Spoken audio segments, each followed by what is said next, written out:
Inside Racing vous est présenté par Dunlop.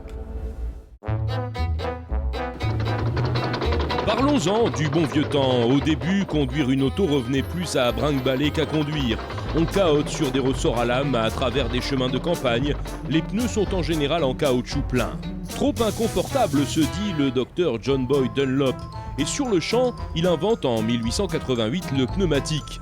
C'est son fils qui sera le premier à connaître cette nouvelle et confortable sensation de conduite. Mais pour mieux comprendre, quittons le film en noir et blanc et entrons dans l'animation Dunlop. L'anneau en caoutchouc plein est remplacé par une chambre à air.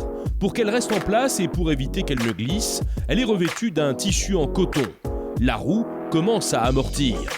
Viendra ensuite l'enveloppe en caoutchouc avec une couche de tissu incluse par vulcanisation.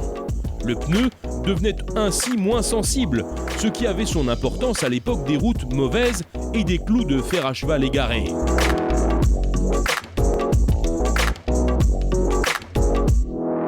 Il est aussi possible désormais, pour le plus grand plaisir des fans d'essence, de rouler vite.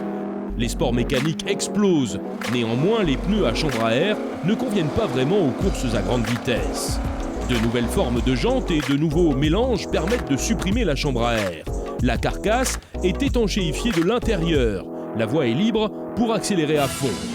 Car la solidité et la résistance ainsi obtenues permettent enfin de réaliser les courses d'endurance et les records de tours légendaires des années 30.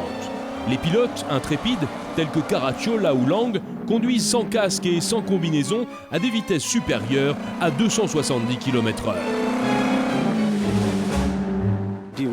Les gens devaient vivre avec ces pneus, ils ont essayé de les améliorer et les pilotes et les ingénieurs avaient leur mot à dire. Mais le résultat était toujours le même, ils tenaient ou ils ne tenaient pas. La Seconde Guerre mondiale entraîne une pause dans les courses, mais pas dans la recherche. De nouveaux produits et matériaux permettent de nouvelles découvertes. Dans les années 50, c'est enfin le retour du sport automobile et de l'apparition de la Formule 1. Plus vite, plus haut, plus extrême. Tenir ou se dégonfler. Des temps difficiles autour de la roue. À l'époque, ça n'avait rien de comparable avec les nuances d'aujourd'hui. Pour nous, il fallait d'abord savoir non pas à quel moment le pneu se détériore, mais à quel moment il n'y avait plus de caoutchouc dessus. Il fallait simplement changer le pneu avant. Ce qui est encore produit ici à la main équivaut à une véritable révolution. Le pneu à structure diagonale est mis au point. Plusieurs couches enrobées de nylon, de soie artificielle ou de filaments d'acier permettent d'atteindre des performances maximales. Mais la rigidité de cette structure n'est pas encore suffisante. Du fait de la charge et dans les virages, le pneu se déforme encore considérablement. Le pneu à structure diagonale n'a jamais été stable en termes de trajectoire. Je m'en souviens encore parfaitement, on avait toujours un sentiment un peu incertain.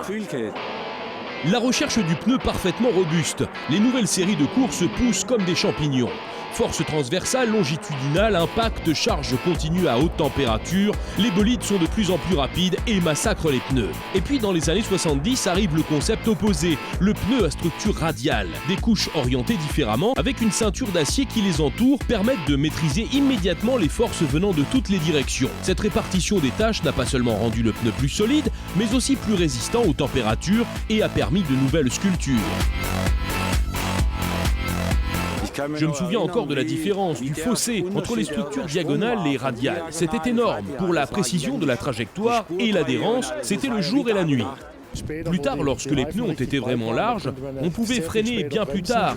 La durée de vie était plus longue, ce qui était très intéressant à l'époque.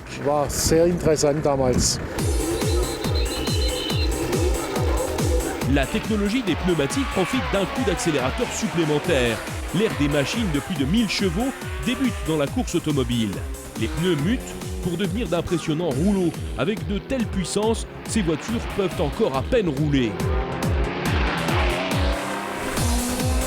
Fin des années 80, changement de paradigme dans la construction de voitures de course. Les structures légères et la sécurité caractérisent désormais le pneumatique à grande vitesse moderne. Plusieurs couches de fibres de matériaux extrêmement résistants, tels que le Kevlar, rendent le pneu plus solide que jamais.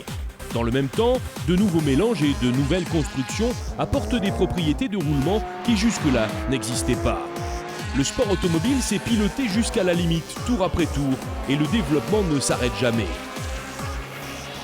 En tous les cas, il restera toujours rond.